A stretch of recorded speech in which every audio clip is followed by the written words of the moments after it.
Hi everybody. We've had a few people that are struggling with starting their lovely fingerless mittens from Greta Tulney's design. This is our January box 2024.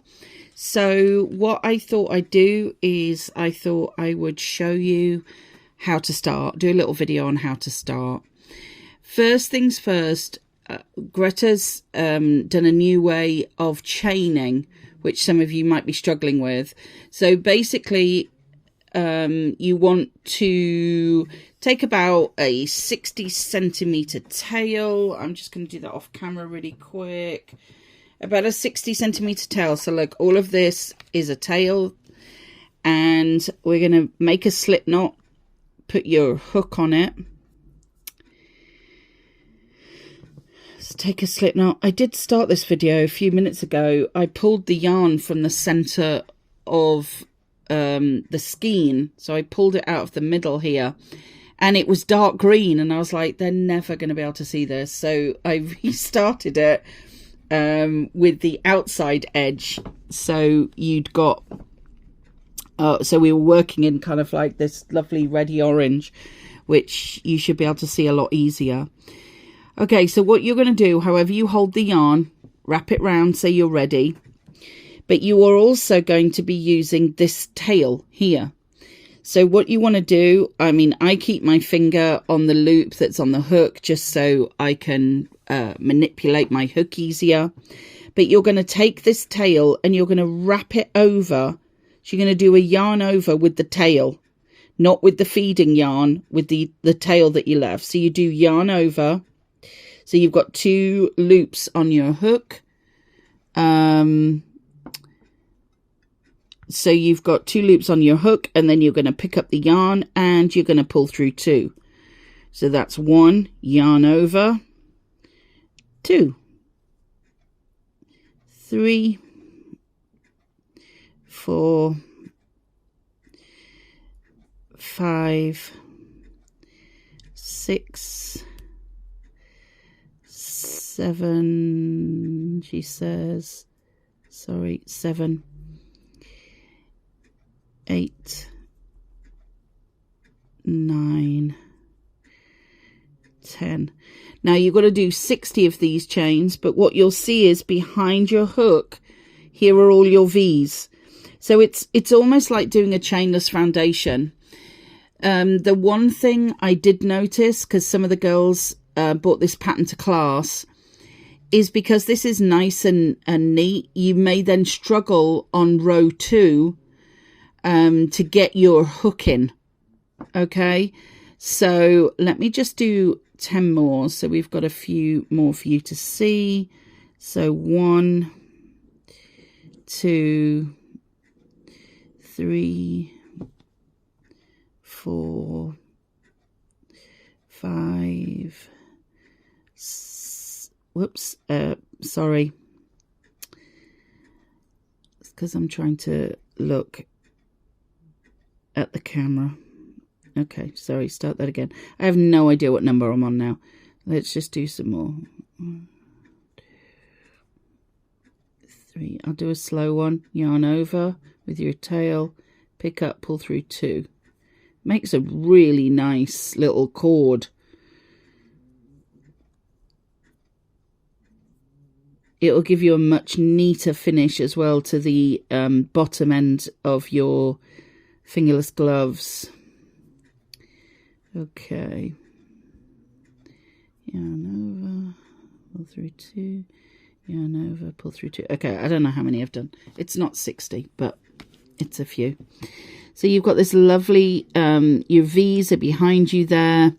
And then actually this is your chain on the bottom. So what you're going to do, once you've done your 60, this is how I teach the girls to join. So you don't twist your chain. Lie it upside down. Okay, so you can see this little line running across the middle, so you'll know that it's upside down. Because if you turn it this way, that you can see V's. So turn it to the back.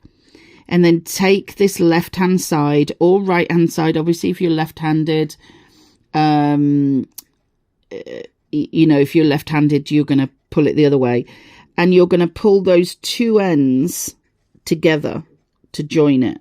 So you would join like this. So then all of your outside is on the outside. Does that make sense? The inside's on the inside. And if you lay it down and join it like that, you shouldn't get a twist in your chain.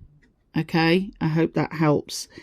Let's do a few more just so I can start the next row for you, because then where's my tail? There's my tail. Okay, so this is my feeding yarn. So then that's going to help you start the next row. So yarn over. I'm just going to do a few more. So we've got a larger ring to join to start the other stitches. This is such a pretty pattern. I can't wait to see it in all the different variations. And I wonder if anybody has gone out and bought some of the different coloured yarns yet, like banana or cantaloupe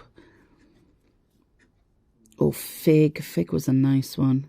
Okay, so now we've got a larger ring, so you're going to be able to see it easier. I'm not going to do the full 60 because you'll be here all day. So let's turn it on its front. So we're looking at its back. We're going to pull the two ends together. I'm going to put my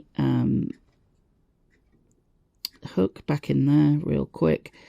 So we're going to pull the two ends together around to the front, and I am going to go into that very first stitch. Now, when you do this first row, it's very hard to... Can you see? I'm going in here. I know I'm using my nail. It's when you do this first row, you've got to watch that you don't twist as you're going round. Oh, you see, it is hard. It's even harder when you're trying to do it on camera, trust me.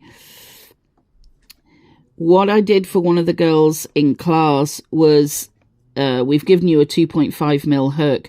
Now, I'm a fairly tight crocheter. What I did for her was there we go. Okay, I actually did this in a 3. I did the starting chain in a 3 just to make life easier for her. She couldn't get her hook in. So we're going to take that yarn and we're going to do a slip. There we go. We're going to do a slip stitch. So you've got all the V's on the outside, and that is not twisted. Can you see? It's difficult because it's variegated, but I want you to see it's not twisted. So then when you begin each row, you're going to chain 3, which counts as a treble. And she wants you in this very first row, she wants you to do 3 trebles where you slip to join. So in exactly that same place, you're going to put 2 more trebles in. So 1, 2. So we've got 3 trebles in there. Then you're going to do 1 treble into each of the next 6 stitches. So you're going to go under each... well, I mean, you can call them chains, but really they're stitches now. It's like a chainless foundation. Call them chains, stitches, whatever you remember. You see, this is what happens when you're a nice, neat crocheter. You struggle to get your hook in.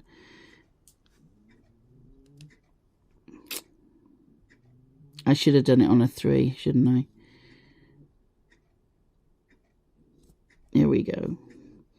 So 1, 2,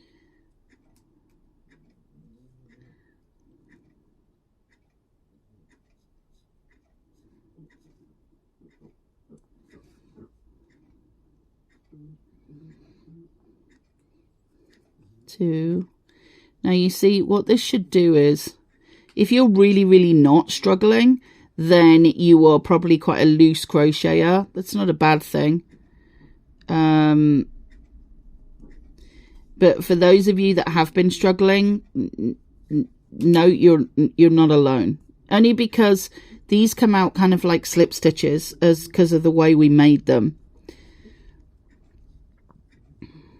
How many is that? I've lost count now. That's 3, 4. Oh my. There we go. 4. So if you are struggling, feel free to go up a hook size just for that beginning chain, or deliberately do it looser. You know, deliberately make that beginning chain a lot looser. Once you've got past this row, you're fine. It's only this row that is tricky to get into, because then you're working into real stitches. So 1, 2, 3, 4, 5. One more. Hope this isn't too painful for you to watch. I'm trying to keep it in the light so you can see it. 6. And the reason you don't want this to be too baggy, the reason I'm persevering for your sake, but the reason you don't want this to be too baggy is because you don't want to, obviously you don't want it, you don't want your glove to be baggy on your wrist, do you? And we went for a, see, I want you all to feel better because, well, if this is what you've been doing, then you're not alone. Come on. There we go. 6. Okay. So you got 3 in the first one. 1, 2, 3, 4, 5, 6. Then you're going to skip 2 stitches. Just give myself some more yarn. Then you're going to skip 2 stitches. So 1, 2. You were going to start again in this one. Basically, you're creating a ripple. You're creating a ripple stitch. For those of you that have ever done a ripple blanket, you're going to make hills and valleys. So where you do your increases is the hill, where you either skip or do a decrease, that's your valley.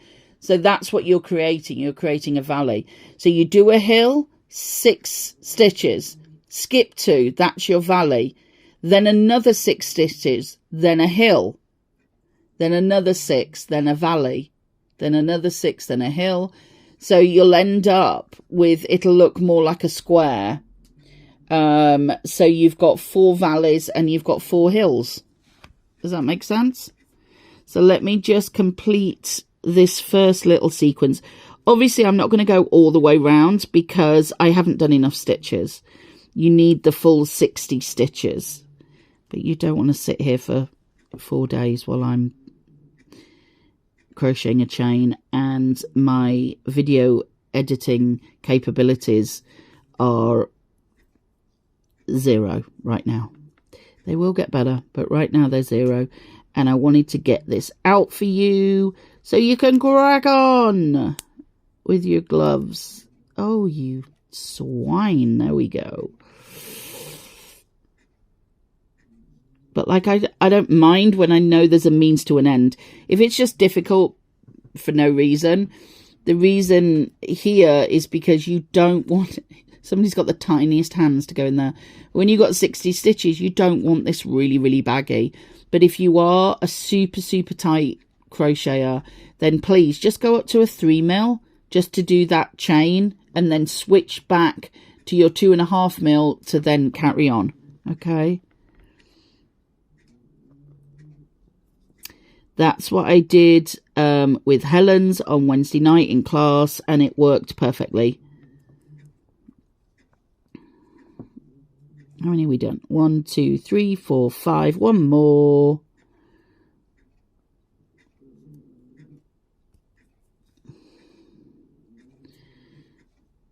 Six. So then now we're onto a hill. So we are going to, in the next stitch, we're going to put 3 trebles in there. 1, 2, all in the same stitch. 3.